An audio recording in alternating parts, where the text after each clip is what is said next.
নমস্কার, ওঙ্কার বাংলায় এই মুহূর্তে আপনাদের সাথে রয়েছে আমি অপরূপা। স্বাগত জানাবো আপনাদের। প্রথমে যে খবরের দিকে চোখ রাখবো, শ্রীলঙ্কার উপকূলের অদূরে একটি ইরানি বাণিজ্যিক জাহাজে ভয়াবহ বিস্ফোরণ ও হামলার ঘটনায় অন্তত 101 জন এখনো নিখোঁজ বলে জানা গিয়েছে। আহত হয়েছেন 78 জন। শ্রীলঙ্কার প্রতিরক্ষা মন্ত্রকের সূত্র উদ্ধৃত করে একটি আন্তর্জাতিক সংবাদ সংস্থা জানিয়েছে, জাহাজটিতে একটি সাবমেরিন থেকে আঘাত আনা হয়। সমুদ্রের বুকে আচমকা বিস্ফোরণের পরই জাহাজটিতে আগুন ধরে যায় এবং দ্রুত ডুবতে শুরু করে জাহাজ। এই হামলার এখনো পর্যন্ত কোনো দেশ আনুষ্ঠানিকভাবে দায় স্বীকার করেনি।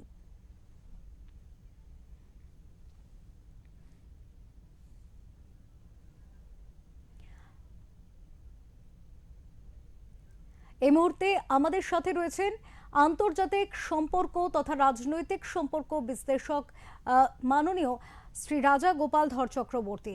আমরা স্বাগত জানাবো দাদা আপনাকে ওঙ্কার বাংলায়। এবং আজকের আলোচনায় প্রথমে যে প্রশ্ন রাখবো আপনার কাছে, ইরান, ইসরায়েল এবং আমেরিকা, এই তিন দেশ যে যুদ্ধের পরিস্থিতিতে জড়িয়ে পড়েছে, সেক্ষেত্রে ভারতের কূটনৈতিক অবস্থান কি? কারণ আমরা যদি দেখি এই তিন দেশের সাথে কিন্তু ভারতের সম্পর্ক যথেষ্ট সৌহার্দ্যপূর্ণ। তাহলে কূটনৈতিক আঙ্গিকে ভারতের অবস্থানটা ঠিক কি? হ্যাঁ, দেখুন, ভারতের খুব স্পষ্ট বক্তব্য যে আমরা যুদ্ধ চাই। আমাদের প্রধানমন্ত্রী একসময় বলছেন যুদ্ধ নয়, বুদ্ধে বিশ্বাস লাভ। বুদ্ধ বুদ্ধ হচ্ছে অহিংসার প্রতীক। অর্থাৎ আমরা সে কথাই সারা বিশ্বকে যুগ যুগ ধরে বলে এসেছি। এবং যখনই হয়তো দুষ্কৃতের বিনাশ করতে হয়েছে, ভারতবর্ষ সেখানে গেছে। আমরা রামায়ণে দেখেছি যে আমরা রাবণের যখন তাকে বিনাশের প্রয়োজন হয়েছে, সেখানে রামচন্দ্র গিয়েছিলেন, ভগবান রামচন্দ্র, কিন্তু শ্রীলঙ্কা উনি দখল করেননি, সেটা শ্রীলঙ্কাবাসীদের জন্য দিয়েছিল। এটাই ভারতের চিরন্তন রীতি। এক্ষেত্রেও ঠিক তাই, যারা যুদ্ধ করছে মানে ইসরায়েল এবং ইরান, এই দুটো দেশ কিন্তু পুরনো সভ্যতার দেশ।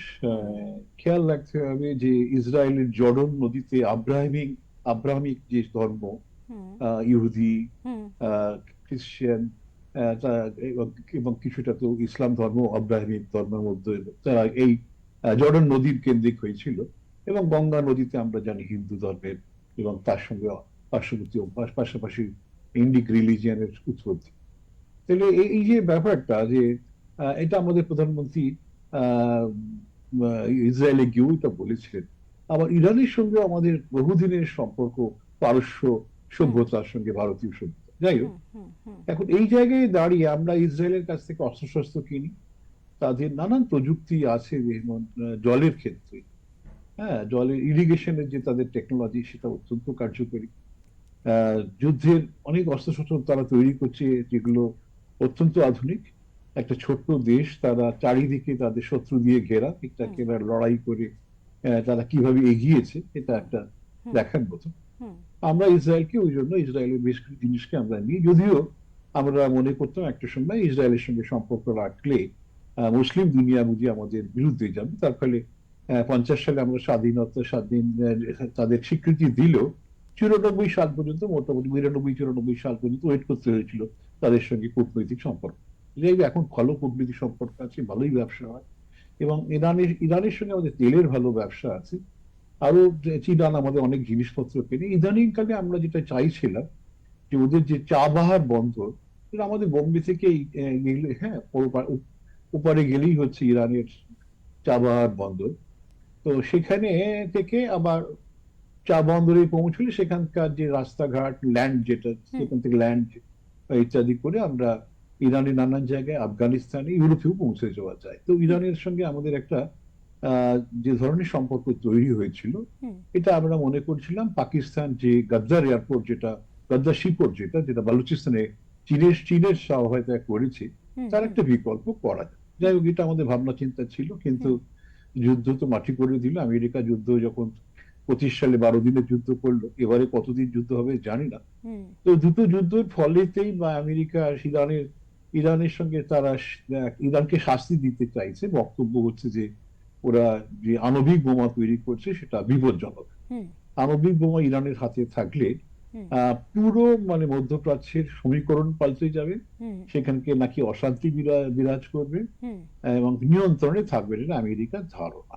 হুম, যাই হোক, অনেকে মনে করছেন যে না, অসুবিধে কোথায়, এই পৃথিবীতে 4-6টা দেশের হাতে আণবিক বোমা আছে, হুম, তাতে আণবিক ভয়টা কাটছে কি? আণবিক বিস্ফোরণ, আণবিক যুদ্ধের ভয় তো কাটেনি, হুম, তাই না? আরো যদি কিছু দেশ জুড়িয়ে যায় হুম, তাহলে কি বাড়বে না কমবে? হুম, এইটা আমাদের চিন্তার কোনো ইয়ে রয়েছে। হুম, সুতরাং আণবিক বিস্ফোরণ, আণবিক যুদ্ধ যে থেমে যাবে, হ্যাঁ, হুম, ইরানের হাতে থাকলেই যে একেবারে আরো বেড়ে যাবে এরকম ভাবনার কারণ নেই। মূল হুম, লক্ষ্য হচ্ছে এই আণবিক বোমা নয়, হুম, আমেরিকার লক্ষ্য হচ্ছে ইরানের যে বিপুল তেল রয়েছে সেটা নিয়ন্ত্রণ করা। হুম, এর আগেও আমরা দেখলাম ইরাকের তেল নিয়েও সাদাম হোসেনের উপর কি হয়েছে আমরা সবাই জানি। তো হুম, যাই হোক, হুম, আপনি যে প্রশ্ন আমাকে করলেন, হুম, ভারতের লক্ষ্য হচ্ছে যে শান্তি যদি আসে, হুম, তাহলে হবে কি যে আমাদের দেশে প্রায় 1 কোটি মানুষ এসব দেশগুলোতে থাকেন, মধ্যপ্রাচ্যে নানান জায়গায় থাকেন, হুম, চাকরির সূত্রে তারা সে দেশে গেছেন, আহ ব্যবসা বাণিজ্যের সূত্রে তারা বিপন্নতা বোধ করে, যুদ্ধ হলে সবাই ভয় পায় না, দেশের বাইরে থাকলে একদম, সবাই ভয় হ্যাঁ, পায়। হ্যাঁ, হ্যাঁ, এখন সেই লোকগুলোকে তো 1 কোটি লোককে তো নিয়ে আসা যাবে না। হুম, তো আমরা ভয় আছি, কারণ এদের টাকা থেকে আমাদের সংসার চলে, অর্থাৎ হুম, দেশের অনেকটা একটা বড় অংশ আসে এদের টাকা থেকে, যারা এইসব দেশে গেছেন, হুম, যে সঞ্চয় করছেন, যে হুম, দেশে পাঠাচ্ছেন। হুম, হুম, তো আমরা এদের দেখতে চাই এরা যেন বিপদে না পড়ে। হুম, হুম, আবার এটা হচ্ছে আমাদের প্রধান রুট, হুম, যেখান দিয়ে আমাদের তেল এবং ন্যাচারাল গ্যাসটা আসে। এই যে একদম, রান্নার গ্যাস, এলপিজি হুম, এবং এলএনজি, ন্যাচারাল গ্যাস, হুম, এটা কিন্তু কুয়েত থেকে আসে। হুম, কুয়েত আমাদের দেশে সেরকম সিস্টেম নেই যেটা আমরা দেশে অনেক দিন রিজার্ভ রাখবো, সে ব্যবস্থা গ্যাসের ক্ষেত্রে নেই। হুম, হুম, তেলের ক্ষেত্রে 40-50 দিন হয়তো রিজার্ভ থাকতে পারে, হুম, কিন্তু গ্যাসের ক্ষেত্রে সেটা নেই। হুম, তাহলে যদি যোগানের কোনো ধরনের হুম, বাধাপ্রাপ্ত পায় রোজগার, হুম, তাহলে দাম তো বাড়বেই না, হুম, হুম, জিনিসের দাম হু হু করে বাড়বে, একদম। সাধারণ মানুষের, হ্যাঁ, এটা ঘটবে। এবং দাদা, শুধু বাণিজ্যিক গ্যাসের আহ, দাম ইতিমধ্যেই মূল্যবৃদ্ধি হয়ে গিয়েছে। এবার এবং আচ্ছা, তেলের কথায় যদি আসি, তাহলে তেলও তো নিত্যদিনের একেবারে বলা যেতে পারে অঙ্গাঙ্গিভাবে জড়িত একটি এমন একটি বস্তু যা প্রচণ্ডভাবে প্রয়োজনীয়। তো সেক্ষেত্রে এই ধরনের পরিস্থিতিতে ভারতের তেল বা গ্যাস নিয়ে কি ভবিষ্যৎ ভাবনা রয়েছে? হ্যাঁ, দেখুন, আহ, মধ্যপ্রাচ্যে তো এই ঝামেলা তো আজকের না, অনেক দিনই হুম, নানান ঝামেলা হুম, চলছে, হুম, হুম, এবং হরমুজ প্রণালী মাঝে মধ্যেই বন্ধ হয়ে যায় ভয়ে, হুম, হ্যাঁ, হুম, ওইখান হুম, দিয়েই তো মেন তেল আসে। হুম, আমাদের 40-50% ওইটা দিয়েই আসে, হ্যাঁ। হুম, হুম, হুম, তো এইটা তো ভারত সরকার অনেকদিন ধরে দেখছে, তারপরে আমরা ডাইভার্সিফাই করেছি, মানে হুম, আমরা মানে ওইসব অঞ্চল থেকে অন্য জায়গায় তেল যাতে কেনা যায় সে ব্যবস্থা করেছি। হুম, হুম, 41-42টা দেশ থেকে এখন তেল কিনি, কিন্তু একটা সময় ওই হুম, 5-6টা দেশ থেকেই কেনা হতো। হ্যাঁ, এটা আমরা ধরুন আমরা আফ্রিকা থেকেও তেল কিনি, হুম, আমাদের দক্ষিণ পূর্ব এশিয়া, মালয়েশিয়া, হুম, ব্রুনেই থেকে তেল অল্প স্বল্প কেনা হয়, এবং ল্যাটিন আমেরিকাতে ব্রাজিল থেকেও আমরা তেল কিনি। হুম, আমরা সবাই জানি ভেনেজুয়েলা তেল ইদানিংকালে আমেরিকা বলছে কিনতে আসছে, হুম, সেটা আসছে। হুম, গায়ানা থেকে তেল কিনি, হুম, আফ্রিকা থেকে, নানান জায়গা থেকে তেল হুম। কিনি। সম্প্রতি রাশিয়াও যুক্ত রাশিয়া থেকে, হয়েছে। হুম, হুম, তো আমরা বিরাট মানে 40%-এর ওপর আমরা রাশিয়া থেকে ডিসকাউন্টেড তেল হুম, আসতো, হুম, উড়াল হুম, রাশিয়ান, ওদের যে ভ্যারিয়েন্ট তেলের হুম, নাম উড়াল, হুম, সেটা হুম, আমরা নিতাম। হুম, একটু লো ভ্যারিয়েন্ট, কিন্তু হুম, আমাদের রিফাইনারিজ গুলো, পার্টিকুলারলি রিলায়েন্সের রিফাইনারি গুলো ভালো করে তারা শিখে গেছিল কি করে রাশিয়ান তেল শোধন করতে হয়। হুম, তো যাই হোক, তো ফলে এখন আমেরিকা বলছেন যে না, রাশিয়ার তেল কেনা যাবে না, হুম, হুম, ওরা যুদ্ধ করছে, তো তোমরা ওখান থেকে কিনবে না। ইরানের সম্বন্ধে অনেকদিনই নিষেধাজ্ঞা এসে গেছে, ইরানের তেল কেনা যাবে না। হুম, তো আমরা হয়েছি বিপদ যে আমেরিকার তো নিজস্ব তেল আছে, হুম, হ্যাঁ, আমাদের তো 85% বীজ থেকে আনতে হয়। আমাদের হুম, ভগবান তেল দেননি না, আল্লাহ হুম, বা ভগবান কেউ হুম, তেল দেননি আমাদের। হুম, হুম, তো বিপদের মধ্যে আমরা আছি, আমাদের যখন তেল কিনতে হয় বাইরে থেকে আনতে হয়, হুম, এর দাম বেড়ে গেলে কি হবে? 140 কোটি দেশ জনতা, তাই না, তাদের তো বিরাট একদম, ক্ষতি হওয়ার হ্যাঁ, সম্ভাবনা, শিল্প বন্ধ হয়ে যাওয়ার হুম, সম্ভাবনা। হুম, হুম, হ্যাঁ, তেল থেকে আমরা তেলের যে থেকেই আমরা ফার্টিলাইজার তৈরি হয়, চাষবাসে ফার্টিলাইজারটা কাজে লাগে। হুম, এইগুলো তো বুঝতে হবে সব, তাই হুম, না? কেউ বুঝবে না।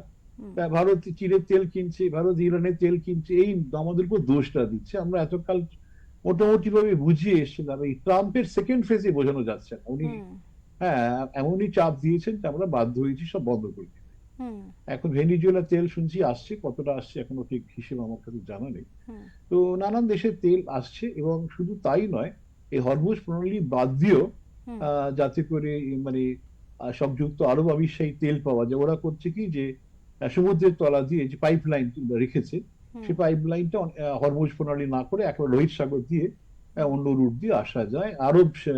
সৌদি আরবে একই জিনিস করা আছে, তো হুম, যেটা আমরা অ্যাভয়েড করতে পারি। হুম, হুম, তো সেটা হয় কিছুটা হয়তো সম্ভব। হুম, কুয়েতের তেল কি, কুয়েতের যে ন্যাচারাল গ্যাস সেটা কিন্তু হরমুজ প্রণালী ছাড়া হয় না। তারপরে হয় না। ওইখানে আমাদের একটা বিপদ হুম, হুম, রয়ে গেছে। হ্যাঁ। আমরা তো রাশিয়া থেকে যোগাযোগ করছি, রাশিয়া থেকে আমাদের নিষেধাজ্ঞা রয়েছে, কি দেশটাকে তো বাঁচাতে হবে।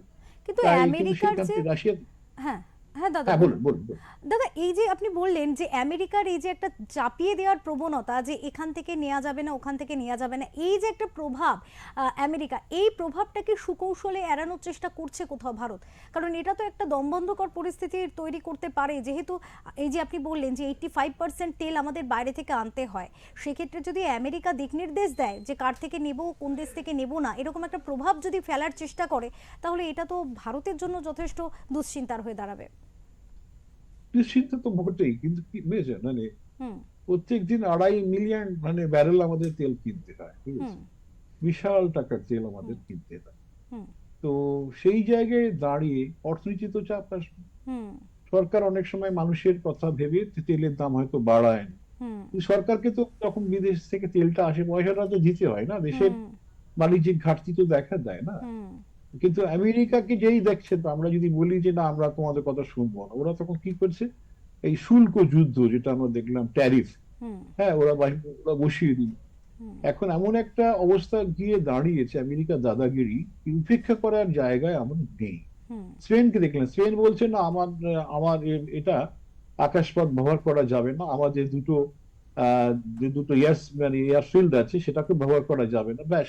হুম, খোঁজে গেছেন আমাদের ট্রাম্প সাহেব, বলেছে তোমার সঙ্গে আমার শুল্ক যুদ্ধ শুরু হচ্ছে, দেখাচ্ছি মহল, বুঝেছেন? হুম, এই টাইপের যদি অবস্থা হয়, হুম, সার্বভৌম দেশ, বুঝেছেন, হুম, সার্বভৌম দেশ সবাই সমান, আন্তর্জাতিক জাতিসংঘের সনদে অনুযায়ী হুম, কেউ কারুরকে আক্রমণ করতে পারে না, হ্যাঁ। হুম, হুম, এখানে যদি দেখতাম যে হ্যাঁ ইরানের যে ইরান যে আণবিক বোমা করছে, জাতিসংঘের তরফ থেকে কিছু হচ্ছে, হুম, হ্যাঁ, আমাদের সবাইকে মেনে নিতে হতো। হুম, জাতিসংঘ কিছু বলছে না, ট্রাম্প মনে করছে আমি শাসন করব।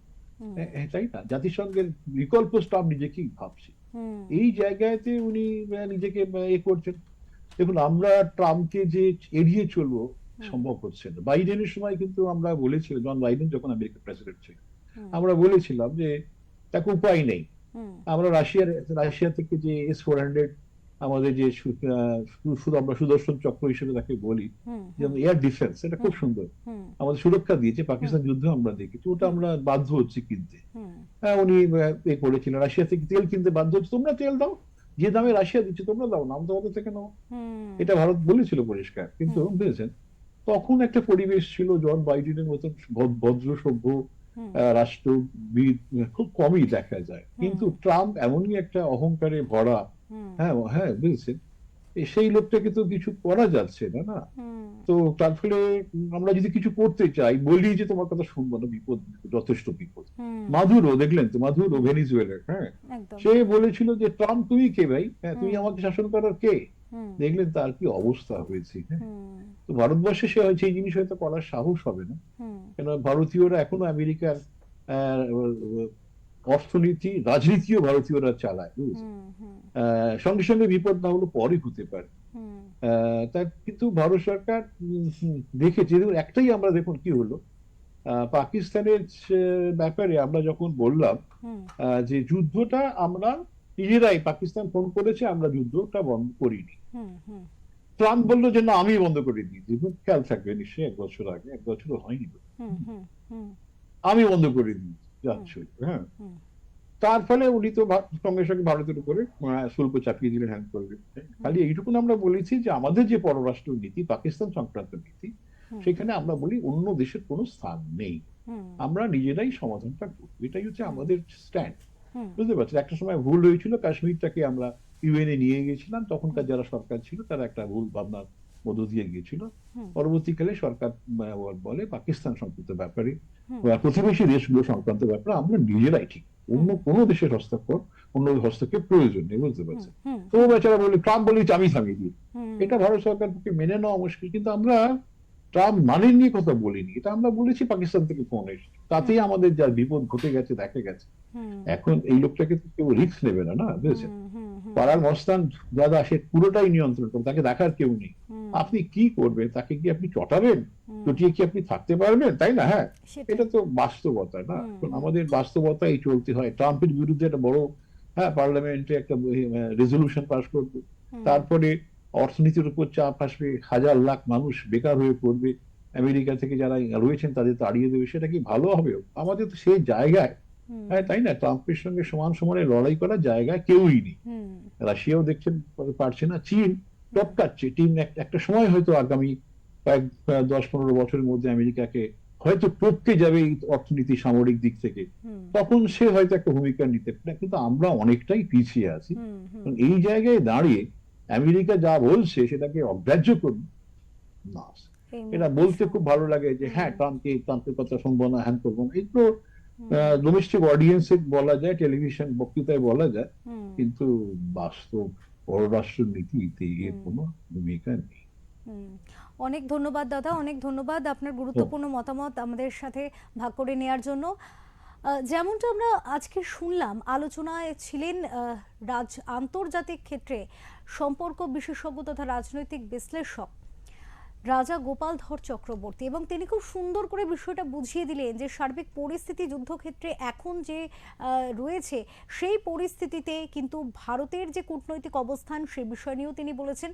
পাশাপাশি তিনি বলেছেন যে তেল নিয়ে, প্রধানত তেল নিয়ে যে বাণিজ্যিক চুক্তি বা বাণিজ্যিক সম্পর্ক, সেই সম্পর্ক কিন্তু অনেকটাই এই মুহূর্তে দাঁড়িয়ে যথেষ্ট ভাবনা চিন্তার পর্যায়ে রয়েছে। তার কারণ হচ্ছে 85% তেল কিন্তু আমাদের বাইরে থেকেই আমদানি করতে হয়, সেহেতু কিন্তু এটা যথেষ্ট একটা চাপের মধ্যে রয়েছে, একটা সম্ভাবনা রয়েছে।